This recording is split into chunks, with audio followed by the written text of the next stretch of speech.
Dragon is in, configure for terminal count. There, we just heard that call out for terminal count, so now Dragon onboard computers will take control of the spacecraft. We also heard that the propellant tanks on Falcon 9 are getting ready to pressurize, adding some additional structural support to the rocket as we get ready for that strong back to retract.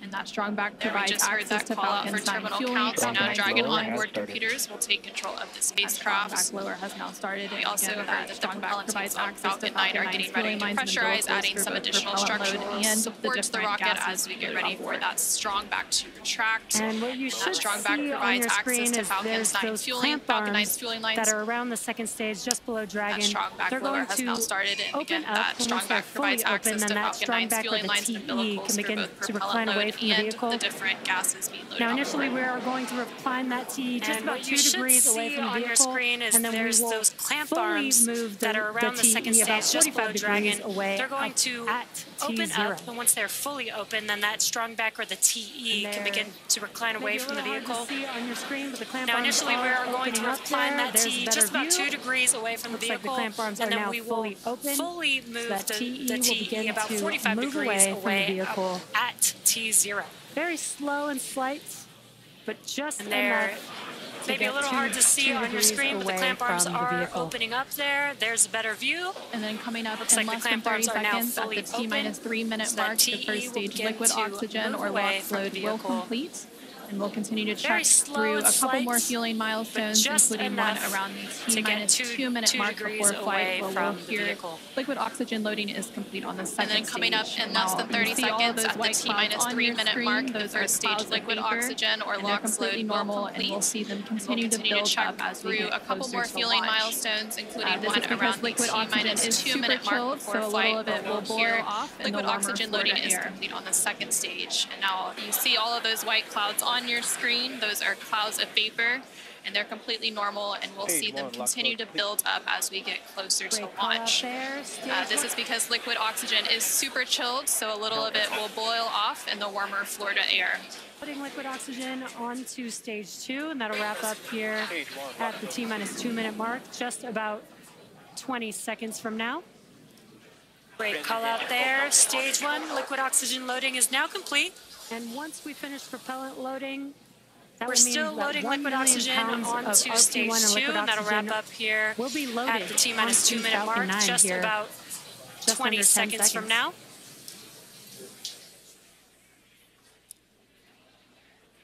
And once we finish propellant loading, that will mean that 1 million pounds of RP1 and liquid oxygen will be loaded onto Falcon 9 we're here under 2 minutes away from just launch. under 10 Gas seconds. Closeout has also begun.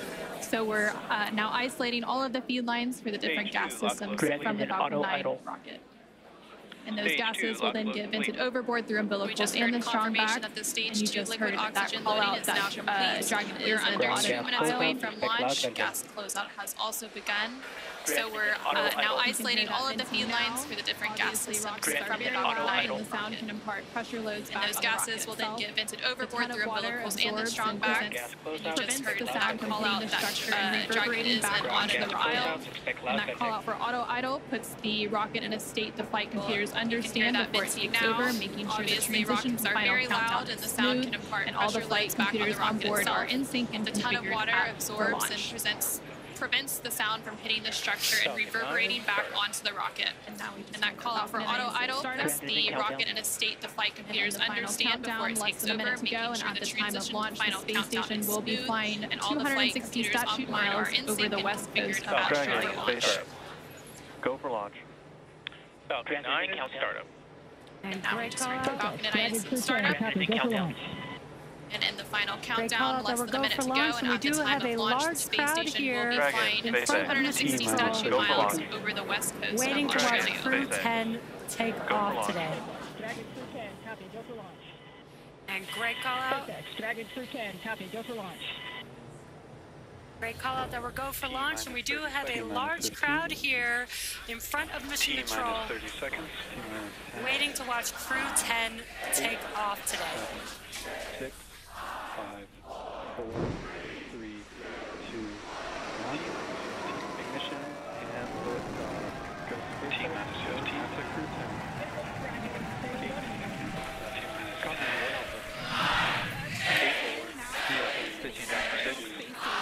1.7 million pounds of thrust now propelling Falcon 9 9 and Crew 10. Copy, 1 out.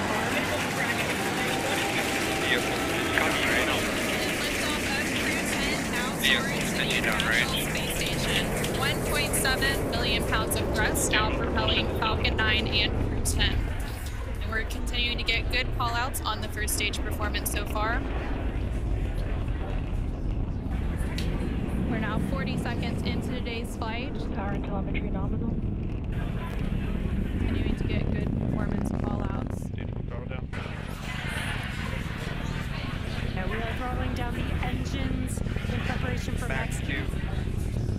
What great timing that was. We're now 40 seconds into today's flight. The vehicle will see on ascent. Continuing to get good performance call-outs. Max Q. Yeah, we are throttling down the engines in now preparation for Max Q. Over 1 minute and 10 seconds into today's flight, traveling at more than 1,400 miles per hour. The vehicle will see on ascent. And we just heard that call out for 1 Bravo, which means we're in the second and final abort mode for the first stage, continuing to get good performance.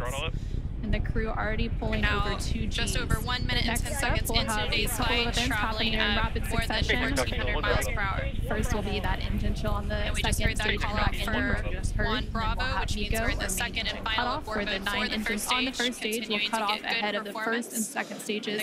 We'll be separating from one another. Then the single Merlin vacuum engine on the second stage will ignite and continue to carry Crew 10 to orbit while the first stage begins its journey back to Earth. Now we're just 2 minutes into today's flight. The vehicle is traveling just under 4,000 miles per hour. We're just about 20 seconds away from those events that Anna just mentioned. The 9 Merlin engines will shut down here in just about 10 seconds for Miko. Now we're just 2 minutes into today's flight. The vehicle is traveling just under 4,000 miles per hour. We're just about 20 seconds away from those events that Anna just mentioned. The 9 Merlin engines will shut down here in just about 10 seconds for Miko. Stage separation and SES-1. Great call-outs and incredible views there on your left-hand screen. On your left-hand screen, you can see a view from stage 1. Main engine cutoff. Stage separation confirmed. Awesome views of that boost back burn on the first stage. Great call-outs and the MVAC engine igniting on the second stage. On your left-hand screen, you can see a view from there. Now the booster is in this boost back burn. This is the first of 3 burns as it makes its way back down to Earth. This will last about 45 seconds. And the crew, 10 crew is still on board Dragon attached to Falcon 9 second stage, which you can see there on your right-hand screen. And we're now at 3 minutes and 20 seconds into today's flight. The vehicle is traveling about 6,500 miles per hour. They are on their way to the space station. And we did have that confirmation coming up of the boost back shutdown. And then coming up in at the T+6 minute mark. 20 seconds into today's flight, the vehicle is traveling about 6,500 And there we have our miles per first images of the crew inside the Dragon spacecraft as they make their way into orbit. Coming up And the crew Dragon, SpaceX, nominal trajectory. Coming up in continuing to get good call-outs. minute mark. Dragon, copy nominal. Stage 2 it continues to be on power with its firing until we get to that second stage and we cut off around the 9-minute mark of flight. It's about 5 minutes of flight to go before Dragon will be flying free. Continuing to get good call-outs. SpaceX Dragon, copy nominal. Stage 2 continues to be on power with its firing until we get cool to views that there on your second left-hand screen. stage That's the engine first cutoff stage around the 9-minute booster mark of flight. as it's making its way back down to Earth. Flight to go before Dragon will be flying free. Ground tracking camera getting these awesome views. And on the right-hand side of your screen, you can see that lone Merlin vacuum engine of the second stage. We're continuing to get good performance on the second stage. As it's making and the crew's G loads will dip right when we hit the separation celebration event, and it's going to continue to build up until then. Awesome views. Dragon, SpaceX, and on the right-hand side of your screen, you can see that lone Merlin vacuum engine of the second stage. We're continuing to get good performance on the second stage. We're now at 5 minutes into today's flight. Cruise G-loads will dip right when we hit the 7:03 p.m. Pacific, 7:03 p.m. Eastern, 4:03 p.m. Pacific. Continuing to get good call-outs as Stage 1 makes its way back to Earth, and Stage 2 continues to fire propelling Dragon. We're now at 5 minutes into today's flight. If you're just now joining us, the 4 members of Crew 10 launched from Launch Complex 39A at Kennedy Space Center in Florida, and they're currently on board Dragon, still attached to Falcon 9 second stage, which you're seeing there on your right-hand screen. On your left-hand screen, the first stage vehicle is making its way back down to Earth. It already completed the first of 3 burns as the boost back burn, and the next event coming up for that vehicle is going to be the entry burn. Dragon, SpaceX, nominal trajectory. Great call-outs there. That entry burn is coming up. First stage vehicle is making its way back down to Earth. That entry burn is coming up here in just under 20 seconds. We'll reignite 3 of those 9 Merlin 1D engines to help slow the vehicle down as it makes its way back into the Earth's atmosphere. Great call-outs there. We're now just over 6 minutes into today's flight as Dragon and the second stage continue traveling at over 12,000 miles per hour, making their way into orbit and on the way to the International Space Station. 9 Merlin 1D engines to help slow the vehicle down as it makes its way back into the Earth's atmosphere. We're now just over 6 minutes into today's flight as Dragon and the second stage continue traveling at over 12,000 miles per hour, making their way into orbit and on the way to the International Space Station. From the ground, which is awesome. Now the next event coming up will be the landing burn for the first stage. That's coming up here in about 30 seconds. There we just saw on the screen, it was very quick, but we had the entry burn. We got some cool views of that from the ground, which is awesome. Confirmation there from the crew as they continue to make their way into orbit. 7 minutes into today's flight, the first stage making its way back down to Earth, and the second stage continuing to fire. Nominal trajectory. This is an awesome view. Let's see if we can see the center engine relight for that landing burn here in a few seconds. Confirmation there from the crew as they continue to make their way into orbit. Now 7 minutes into today's flight, the first stage making its way back down to Earth. Let's watch as Falcon 9 touches down on landing zone 1. This is an awesome view. Let's see if we can see the center engine relight for that landing burn here in a few seconds.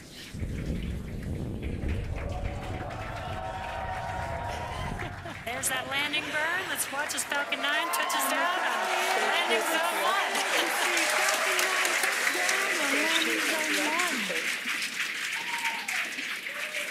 1. And now that the first stage has made its way back to Earth, we're about a minute away from the second engine cutoff, which we're expecting around the 9-minute mark of today's flight. Excited to see Falcon 9 touch down. We're continuing to get good call-outs, and Dragon and all of the systems on the vehicle are performing as expected. Just over 8 minutes into today's flight, traveling more than 21,000 miles per hour. Around the 9-minute mark of today's flight. Terminal guidance. We're continuing to get good call-outs, and Dragon and all of the systems on the vehicle 30 seconds away from that second engine cutoff, and then shortly after that, about a minute or so later, we will have more than 21,000 miles per hour. Terminal guidance. SpaceX Dragon, Shannon. Hearing good call-outs. Copy, Shannon. That call out there for Shannon, and that is the call out for Shannon, Ireland, which is the final abort stage for the second stage off the coast of Ireland. Standing by for a second engine cutoff. Inbound shutdown. Copy, Shannon. That call out there for Shannon, and that is the call out for Shannon, Ireland, which is the final abort stage for the second stage off the coast of Ireland. Dragon, SpaceX, nominal orbit insertion. Standing by for a second engine cutoff. And there we heard confirmation Launch escape system disarmed. Good confirmation of orbital insertion. Crew 10 is now well on their way to the International Space Station following a 9.5-minute flight uphill. Launch escape system disarmed. Now, The second stage is preparing for Dragon separation here, which should happen shortly. About 10-15 seconds is what we're expecting. And we're preparing for stabilizing the second stage so that we can have a smooth separation. Now, and there you can see on the left-hand side of your screen, Dragon separation here, which should happen. The crowd is going wild. Shortly, about 10-15 seconds is what we're expecting. You can see that and we're preparing for stabilizing the second stage so that we can have a smooth separation. Flying free. And there, 10 minutes into the flight, that was about a minute after we had that second engine cutoff and orbital insertion. There on your screen, you can see that Dragon separation. It looks like a good separation, good rates. Dragon now flying free. 10 minutes into today's flight. There on the right-hand side of your screen, you can see some first images of Crew 10 inside the Dragon Endurance spacecraft as they're now successfully in orbit. Good rates. Dragon, SpaceX, Chief Engineer on Countdown 1. On behalf of the entire Falcon team, we thank you for flying with Falcon and wish you a great mission. Over to LD. Images of Crew 10. It was an honor flying with you this evening. We wish you well on your journey and give Crew 9 our best. Thank you for flying SpaceX. On behalf of the entire Falcon team, we thank you for flying with Falcon and wish you a great mission. Over to LD. Thank you for flying with Falcon. SpaceX Dragon, this is Captain Commander Anne McClain. Thank you to all of the teams from across the world who contributed to the launch today. Spaceflight is tough, but humans are tougher. Days like today are made possible only when people choose to do the harder right over the easier wrong. Build relationships, choose cooperation, and believe in the inherent goodness of all people across the world. To my family and friends, without you, I would not be here. Explore boldly, live gracefully, go Crew 10. Over to pilot Nichole Ayers. Harder right over the easier wrong. Build relationships, choose cooperation, and believe in the inherent goodness of all people across the world. We're not the first human to orbit, and we wouldn't be here without the bravery and hard work of those who have paved the way for human spaceflight. We now get the unique perspective of Earth without borders and get to revel in the connectedness of humanity. I would be remiss to not once again acknowledge those who helped me get here, to this wonderful view and this perspective, to the teachers, coaches, fellow officers, fellow teammates, Raptor Nation, to my friends and family that encouraged my dreams from the start. Thank you. I wouldn't be here without you. Acknowledge those who helped me get here, to the teachers, to this wonderful view and this perspective. This is Mission Specialist Takuya Onishi. I want to say a huge thank you to NASA and SpaceX, especially the Falcon 19 for the successful launch, and we are looking forward to a smooth ride to the International Space Station. 日本の皆さん、たくさんの応援ありがとうございます。9年ぶりの無重力の感覚をからしめてます。これから先の ISS への宇宙の旅を楽しんでいきたいと思います。I will now hand the mic over to Mission Specialist Kirill Peskov. Thanks a lot to NASA and SpaceX for this wonderful ride, and I want to say a couple of words in Russian. Пользуясь такой чудесной возможностью, хочу поздравить с 65-летием со дня начала подготовки первого отряда. И также хочу сказать спасибо большое за те знания и жизненный опыт, которые мной были получены в тех стенах для того, чтобы выполнить этот полет. А также спасибо школе номер 14 города Назарова, Ульяновскому высшему авиационному училищу гражданской авиации и авиакомпании МК, где начинал свой путь в небо. И, конечно же, спасибо большое семье и вам поддержку. Спасибо школе номер 14 города Назарова, Ульяновскому высшему авиационному училищу гражданской авиации, и авиакомпании высшему училищу гражданской авиации и авиакомпании МК, где начинал свой путь в небо. И, конечно же, спасибо большое семье и за поддержку. At this time, I can report nominal dehumidifier activation and service section Draco checkouts. SpaceX Dragon, copy. Thank you, Crew 10. At this time, I can report nominal dehumidifier activation. Thank you, Crew 10. At this time, I can report nominal dehumidifier activation and service section Draco checkouts. SpaceX Dragon, copy. SpaceX Dragon, copy.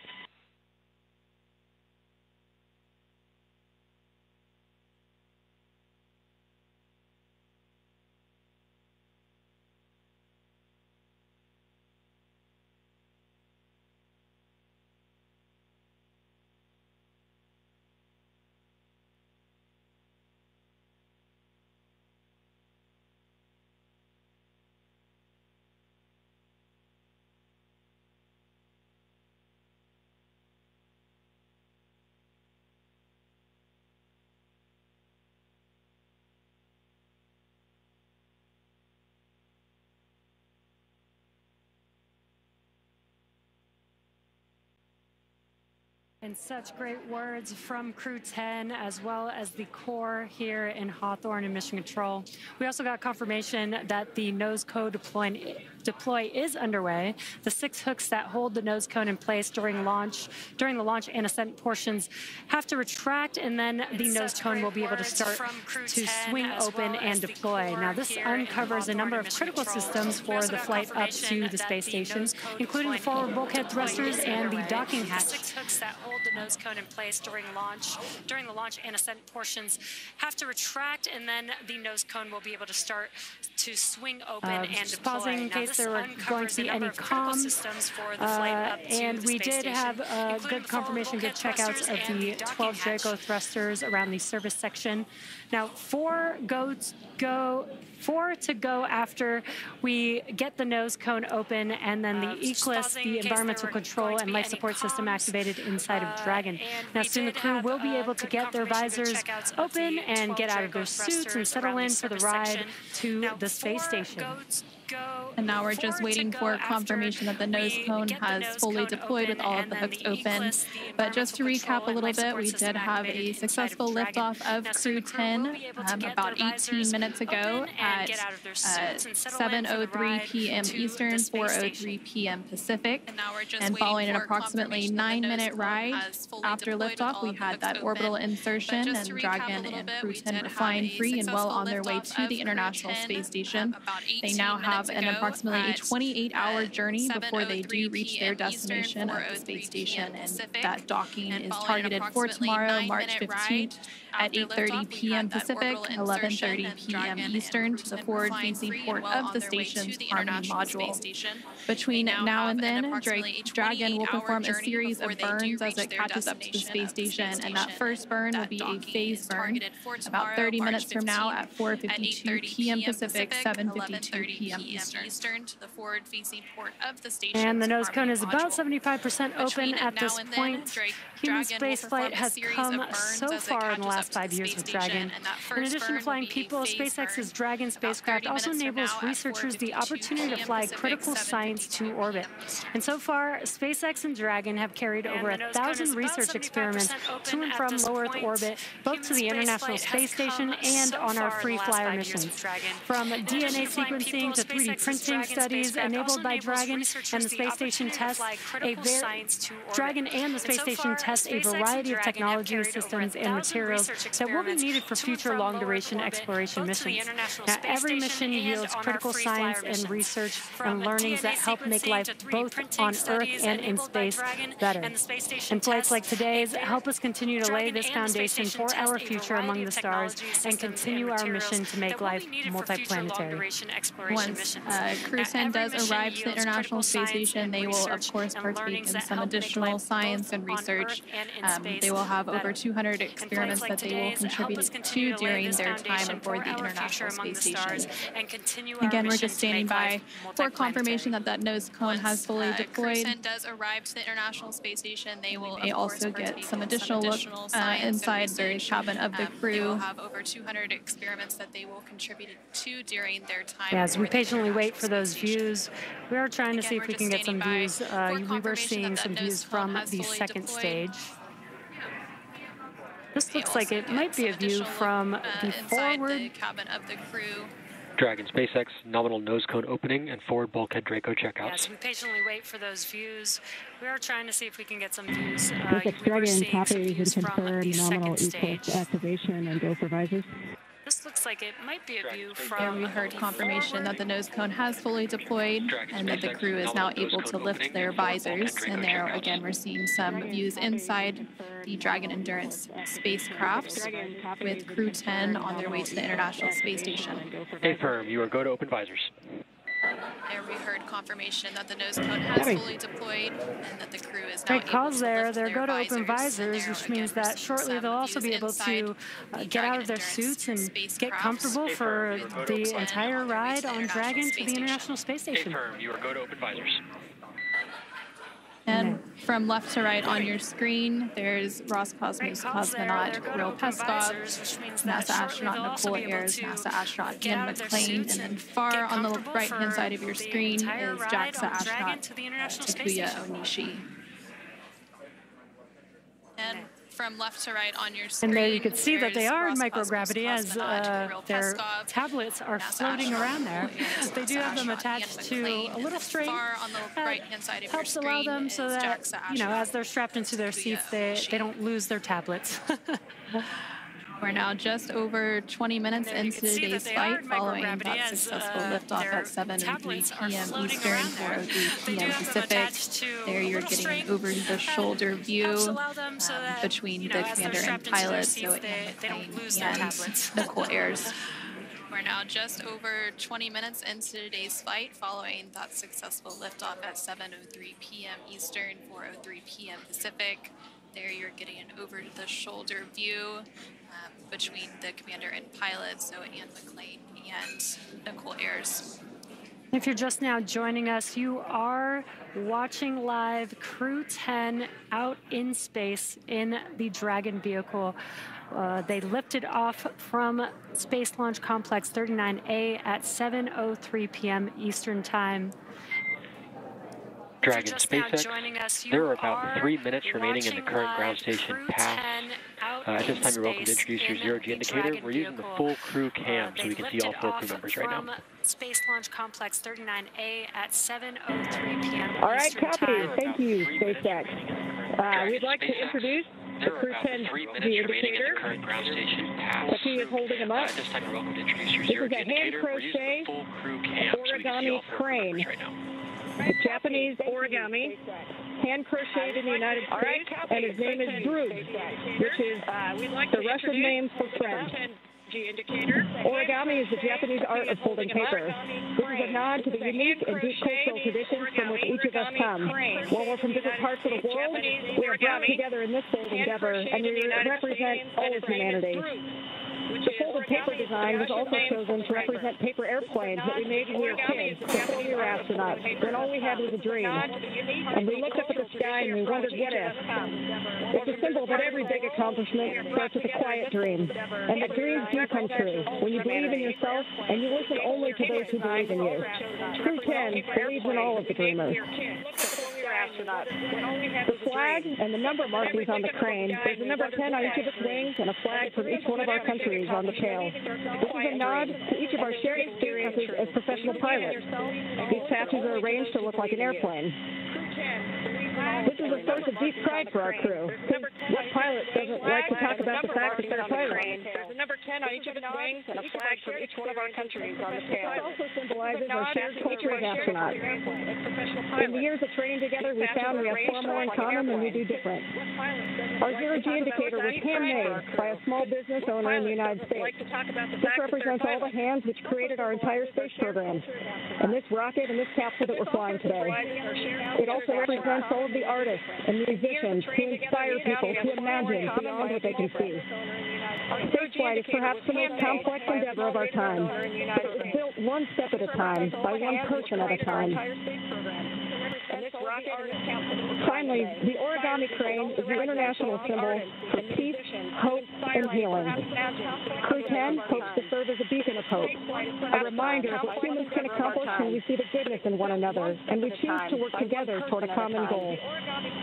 Today, we are united, not through common enemy, but through shared optimism and a basic belief in the goodness of humanity. It is far easier to be enemies than it is to be friends. It's easier to break partnerships and relationships than it is to build them. Spaceflight is hard, and success depends on leaders of character who choose the harder right over the easier wrong, and who build programs, partnerships, and relationships.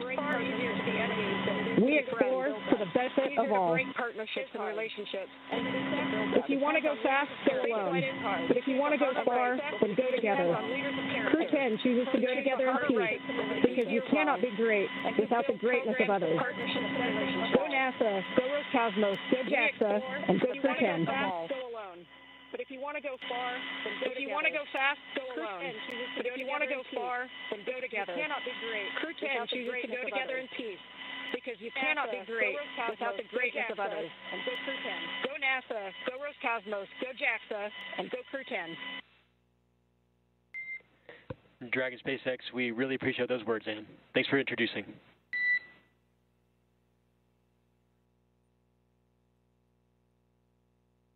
From NASA astronaut and the Crew 10 commander, Anne McClain.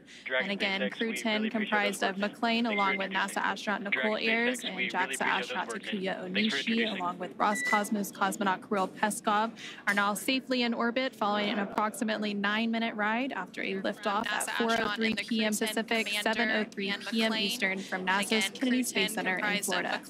The crew now has an approximately 28-hour journey ahead of them before they reach their destination, the International Space Station. Again, docking is targeted for tomorrow, March 15th at 8:30 p.m. Pacific, 11:30 p.m. Eastern to the forward-facing port of the station's Harmony module. Between now and then, Dragon will perform a series of burns to catch up with the space station, and that first burn will be taking place around 4:52 p.m. Pacific, 7:52 p.m. Eastern today. And those are some great words about the zero-G indicator. Very incredible. Human spaceflight has come so far in the last 5 years with Dragon. In addition to flying people, SpaceX's Dragon spacecraft also enables researchers the opportunity to fly critical science to orbit. Now, so far, SpaceX and Dragon have carried over 1,000 research experiments to and from low Earth orbit, both to the International Space Station and on our free flyer missions. From DNA sequencing to 3D printing, studies enabled by Dragon and the space station test a variety of technology, systems, and materials that will be needed for future long-duration exploration missions. Every mission yields critical research and learnings that help make life both on Earth and in space better. And flights like today's help us continue to lay the foundation for our future among the stars and continue our mission to make life multiplanetary. Now, we'll be signing off from SpaceX for now, so we're going to send it back to NASA. But before we go, we want to thank NASA for entrusting us with today's mission, and thank you all for being here with us today. And with that, we're going to end our coverage from Hawthorne until we pick back up with our docking coverage in about 26 hours at 6:45 p.m. Pacific, 9:45 p.m. Eastern tomorrow, March 15th, for that targeted docking to the International Space Station at 8:30 p.m. Pacific, 11:30 p.m. Eastern. So for now, thank you for joining us, and back over to you, Jessica and Daryl at the Kennedy Space Center to wrap up today's coverage. And welcome back to the Kennedy Space Center in Florida, where we just watched Crew 10 lift off from Launch Pad 39A. The crew is now en route to the International Space Station. I'm Daryl Nail. This is NASA astronaut Jessica Meir, who just watched one of her close friends and many friends, Crew 10, go up into space. And I'm wondering what that moment was like for you. Welcome back to the Kennedy Space Center in I will Florida, tell you, it is a moment that you never forget. I am so excited right now, sitting here thinking especially of Nichole and Kirill, because that first time experiencing prolonged weightlessness is something that they will never forget, and they will be talking about it for years and years for the rest of their lives, just like I recounted my stories here tonight.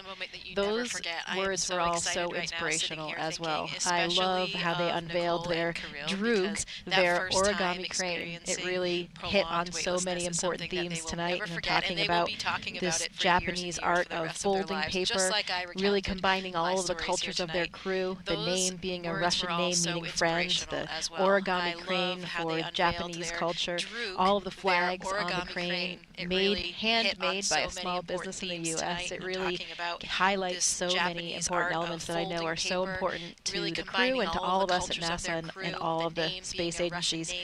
Ideally, you know, really in summary, highlighting the representation of peace, of hope and of healing, and that we are all truly stronger when we work together. So thank you, Anne, thank you, Crew 10, for those incredible words. I think that there's a lesson there for all of us tonight. We are exploring for the benefit of all. And Crew 10 believes in all dreamers. Thank you for highlighting the words of Commander Anne McClain as well. Crew 10 will become part of Expedition 73, briefly with 72, but then 73 when they arrive on the space station. NASA's Megan Cruz joins us now with Megan Everett, Deputy Chief Scientist of the International Space Station. Thank you for That's right, two Megans here, and I want to talk to you about, we obviously have another crew en route to the space station. How is the research that's done on the ISS different from other research at NASA? Yes, well, first, thank you for having me. It's always my pleasure and very grateful to get to talk about science and space. And so, like you said, the space station is a national laboratory, and it allows us to look at things in microgravity for extended periods of time. We can put things on the outside of the space station radiation, where they experience extreme temperature changes and exposure to radiation in that extreme environment. And we also get these very unique perspectives of the Earth's surface. And so together, these things allow us to look at things like theories in quantum physics and answer questions that we can't answer with laboratories on Earth. We can look at human health and how that we can get astronauts to explore beyond low Earth orbit, as well as promote human health and answer questions related to diseases that we can't do on Earth. And it also allows us to expand commercialization in low Earth orbit by some of our in-space manufacturing. And in addition to this, it's just this really cool collaboration of international partners and scientific cooperation that we see on the space station. Yeah, obviously a unique platform, and we do all that we can to really utilize it. So how does what we learn on the space station help us here on Earth? Can you give us some examples about that? Yes, I love that question because one of NASA's big mission objectives is to figure out how we can do science in space to promote human health here on Earth. And one of the things we've been really successful with on ISS is looking at stem cell research and organelles and how those relate to specific diseases like cancer. And we also look at protein crystallization, and so we can grow very uniform crystals in space better than we can on Earth. And these crystals are really important in pharmaceutical drug development. So together we can look at disease progression and how we can better treat those diseases with new pharmaceuticals in space. That's great. You did also mention human health and researching, you know, what it could mean if we go farther and farther into the universe. How are we doing on that research? What are we learning? So we've used ISS as a test bed for exploration beyond low Earth orbit for a long time, and we continue to use that, and we will all the way through end of station. And some of the specific things that we look at are how the human responds to long duration exposure to gravity. So we look at exercise countermeasures, at how we can maintain muscle and bone strength. We look at things like food systems for how we keep crew healthy for long periods of time. We have a very robust plant growth program, so we try to optimize crop output by changing things like soil and water exposure to those plants. And we need life support systems for our crew to live in space for long periods of time, so we have a lot of technical demonstrations on the space station looking at how to clean air and water and eliminate waste. I can really see that you love talking about this. Thank you so much for sharing your passion and for sharing all that's being accomplished through NASA with the research at the ISS, but also other research that we do here. Well, thank you so much for having me. Thank you so much. All right, back to Daryl and Jessica. All right, thank you very much, and we're about to wrap up coverage here, so why don't we take one last social question from one lucky submitter. Scarlett Sermons asks, how do the astronauts feel looking at Earth from above, and what's that feeling like coming back? Daryl and Jessica. Well, seeing the Earth from above is a very, very exceptional experience, and it's something that I think changes you forever. People have different things to say about this, but I think one message that we do all share is that it gives you this unique understanding for how beautiful our planet is, but mostly how unique and fragile it is. You see this beautiful gem below you and this tiny, tiny band, this thin, tenuous band of an atmosphere that's really supporting all life. And you realize that we need to take care of this planet, that it is one planet and we have to protect it. Secondly, one thing that I really was struck by was seeing how interconnected everything is. You know, you see all of the land masses with no boundaries, you see all the continuous oceans, and you realize how connected everything is, how we really are just one human. We are all here together, in it together as one. It's easy as humans to have these man-made imposed boundaries that we see delineated on the globe, but for us as astronauts, we realize that we are truly all in this together. Well said, Jessica. Let's go ahead and end it on that. Right here on NASA Plus, you can follow us along with Crew 10's entire journey to the station by listening to real-time audio commentary of the mission. Just scan the QR code that you see right there at the bottom of your screen, or if you're watching us on your phone, you can just do a screen grab and then click on it later. Crew 10 is on course to arrive at the International Space Station around 11:30 p.m. on Saturday, March. I believe that's going to be March 6th or 15th, March 15th. On-camera coverage of docking and arrival will resume about 2 hours before Crew 10 is on course to arrive at the International Space Station that's always a big moment when the crowd on Saturday, comes together on ISS. I believe that's going to be absolutely. You have to have a lot of patience patience, because you get to ISS, you dock, and then you have to go through these pressure checks to make sure everything's okay, and you're just waiting to get to the other side. And it's an incredibly special moment when you come through the hatch, you float for the first time for 2 of them, and you get big hugs from all of your friends and colleagues that are up there already.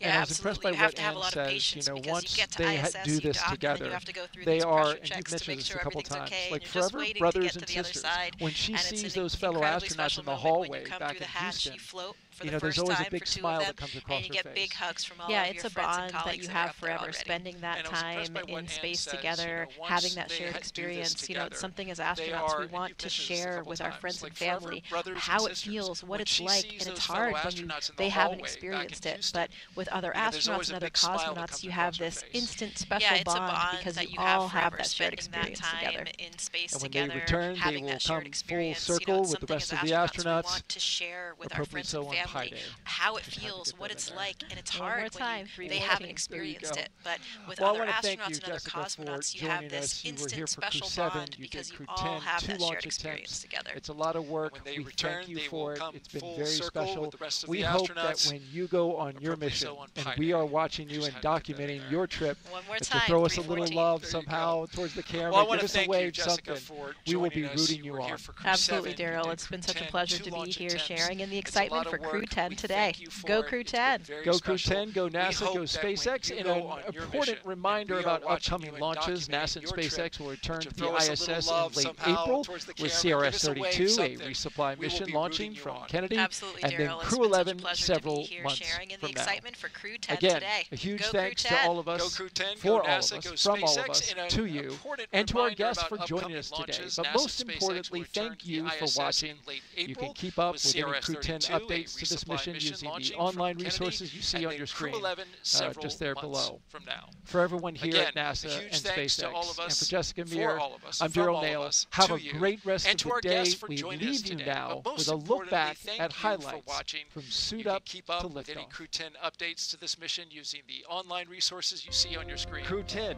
is just there getting below. suited up, For ready everyone to here go. at NASA and SpaceX, Time now and for the Jessica traditional Meir, card I'm Daryl game. Nail. Have a great rest Crew of the 10 day. We walking leave down you the now hallway. with a look back at highlights from suit up. And here to they liftoff. come, taking their first steps outside as they prepare for their journey to the International Space Station. And we are off. The crew on their way to Space Launch Pad 39A. Anne McClain, Nichole Ayers making their way into their Dragon spacecraft Endurance. And here come our mission specialists down the crew access arm, Takuya Onishi and Kirill Peskov. There they are rotating back. Dragon, SpaceX side hatches closed. Ignition and liftoff. Go SpaceX, go NASA Crew 10.